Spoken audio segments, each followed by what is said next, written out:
Good morning and welcome. Morning. As Erica said, I'm Frank DeSantis, and we're going to be talking about Growth Wheel today. And I've got a couple of folks here who have gone through some of our Growth Wheel workshops before. I'll spend a few minutes talking about what the Growth Wheel tool is, because it really is a thought process. And this type of workshop is a hands-on one. And as I explain the Growth Wheel tool, you'll understand why. You will actually be working on your own business and some of your own objections, sales objections that you're hearing. Growth Wheel is a tool that's used by the Emerging Enterprise Center with our incubator clients, and I'm very excited that we use that, because I'm a very visual person, and to me this is a very intuitive process, and it starts with running a business and breaking it into 4 quadrants: the business concept, customer relations, operations, and organization. And within those quadrants are 5 focus areas that are skill sets that you need to know in order to effectively run your business. The whole mindset of running your business is managing the risk, understanding who you are, what you are, who your customers are. Jewelry. There are a lot of people that make jewelry. She talks about in her pitch, she loves love, okay? She takes a product, jewelry, and takes it to a different level.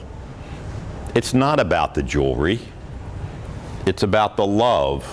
It's about the feeling when you're doing jewelry, okay? So a common product, but what's yours? And you want to think about that. You want to be thinking about your customer. You want to be thinking about your customer's needs. And you want to be thinking about how do you solve that customer's needs. In the sales chain, the sales process, it certainly all starts with a customer. And when we're dealing with a customer, the question you ask yourself is, what does the customer want to know?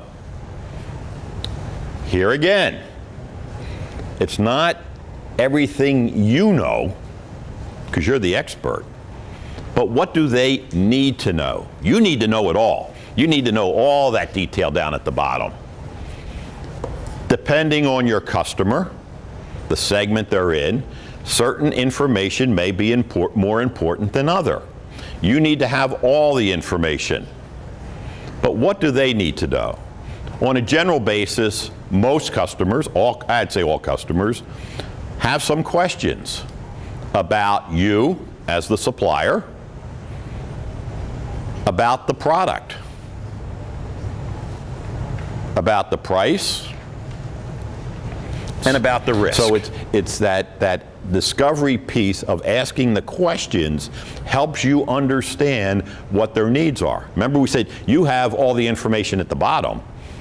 You may have been going down this path, but now that you've discovered the need, oh, okay, I'll go down this path.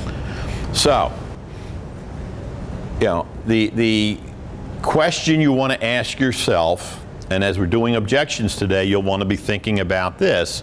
You know, do I understand? Do I have different customer segments? Are their needs the same? Are their objections likely to be the same?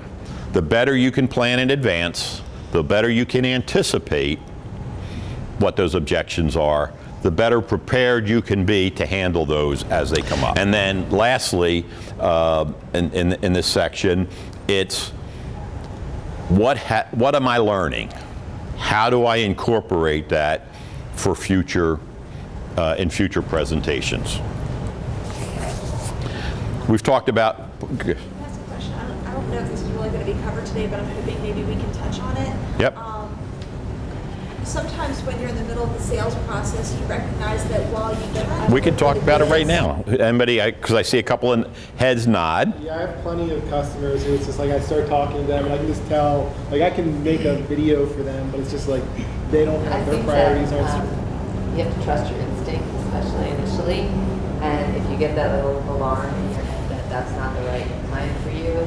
I think I've used, I'm sensing that we're not a good fit for each other. Yeah, and I think that's a great way, and it's a great example of what we're trying to do today, is when you know these situations, now you can prepare for the answer, whether it's something like that. And there's another handout in here that I'd like to spend a couple of minutes on just talking about, because these are some of the some common objections. But the idea, as we've already talked about, is what do the customers say? What do they really mean when they say it? And what is your opportunity from a branding standpoint? So take a few of those. We'll take about 5 minutes. And when the customer's saying that, what are they really meaning?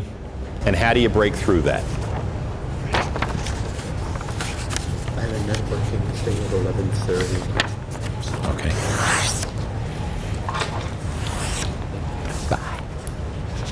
So again, we're hopefully you're picking up some things that you'll think about when we get to the decision sheet for yourself, and even after you leave here.